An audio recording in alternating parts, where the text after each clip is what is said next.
Hello viewers, আমি জুবাইদা হাজির হয়েছি আপনাদের জন্য নতুন একটি টিপস নিয়ে। ছেলে কিংবা মেয়ে, পুরুষ কিংবা মহিলা, যেই হোক না কেন, সবাই চায় নিজের ঠোঁট গোলাপি করতে। ঠোঁট গোলাপি করার জন্য আপনি হয়তোবা অনেক রকমের মেডিসিন ঠোঁটে ইউজ করেছেন কিংবা অনেক ঘরোয়া রেমেডি ইউজ করে ফেলেছেন অলরেডি, কিন্তু তেমন কোনো কাজ হয়নি। তাহলে আপনাকে বলছি, আজকের আমার এই টিপসটি আপনি ফলো করুন। আমি গ্যারান্টি দিচ্ছি অবশ্যই কাজ হবে, আপনার ঠোঁট অবশ্যই পিঙ্ক হবে।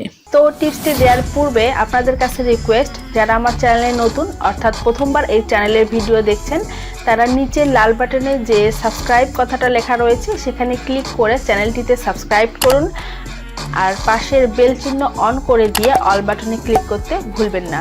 কেননা অল বাটনে ক্লিক না করলে আমি যখনই কোনো নতুন ভিডিও আপলোড করব, আমার ভিডিওর নোটিফিকেশন আপনার কাছে পৌঁছাবে না।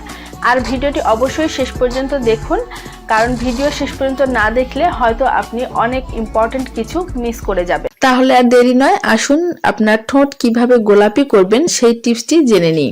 এর জন্য আপনার প্রয়োজন হবে কোলগেট টুথপেস্ট। আমরা সবাই দাঁত ব্রাশ করার জন্য কোলগেট ব্যবহার করে থাকি, কিন্তু ঠোঁট গোলাপি করার জন্য এই কোলগেট এতটা যে কার্যকরী, সেটি ব্যবহার করার পূর্বে আপনি বিশ্বাস করতে পারবেন না। আমিও বিশ্বাস করতে পারিনি। আমি নিজে ইউজ করেছি এবং দেখেছি যে এটি কতটা কার্যকর।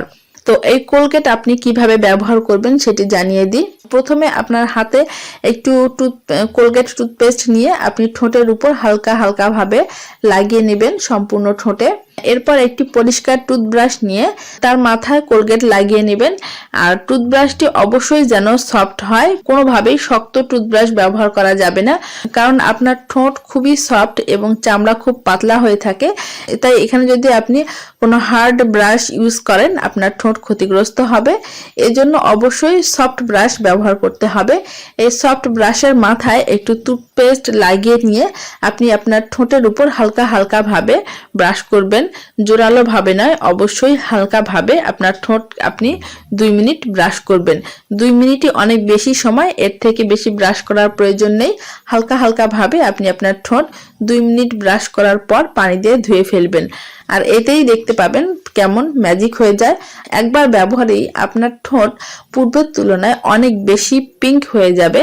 আপনি অবাক হয়ে যাবেন আর সবাইকে আপনি দেখাতে চাবেন যে দেখো আমার ঠোঁট কতটা পিঙ্ক হয়ে গিয়েছে। ঠোঁট ধুয়ে ফেলার পর সেখানে আপনি ক্যাস্টর অয়েল লাগিয়ে নেবেন। এটি আপনার লিপ বাম হিসেবে কাজ করবে। মুখে যেমন কোনো রেমেডি অ্যাপ্লাই করার পর ময়শ্চারাইজার লাগাতে হয়, ঠিক সেরকম ঠোঁট পরিষ্কার করে নেওয়ার পর সেখানে আপনি লিপ বাম হিসেবে ক্যাস্টর অয়েল লাগিয়ে নেবেন। এতে আপনার ঠোঁট সফট থাকবে এবং ঠোঁটের গোলাপি ভাব ধরে রাখতে সাহায্য করবে।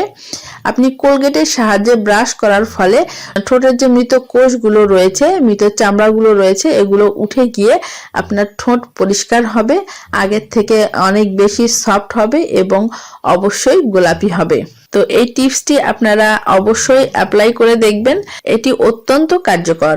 আমার এই টিপসটি যদি আপনাদের ভালো লেগে থাকে তাহলে অবশ্যই ভিডিওতে লাইক দেবেন, বিভিন্ন সোশ্যাল মিডিয়ায় ভিডিওটি শেয়ার করে নেবেন যাতে সবাই পিঙ্ক লিপস পেতে পারে। আর কতটা কার্যকর ফল পেলেন সেটি অবশ্যই কমেন্টসের মাধ্যমে আমাকে জানিয়ে দেবেন। তো ভালো থাকবেন সবাই, সুস্থ থাকবেন, নিজের খেয়াল রাখবেন। দেখা হবে পরবর্তী ভিডিওতে। Thank you.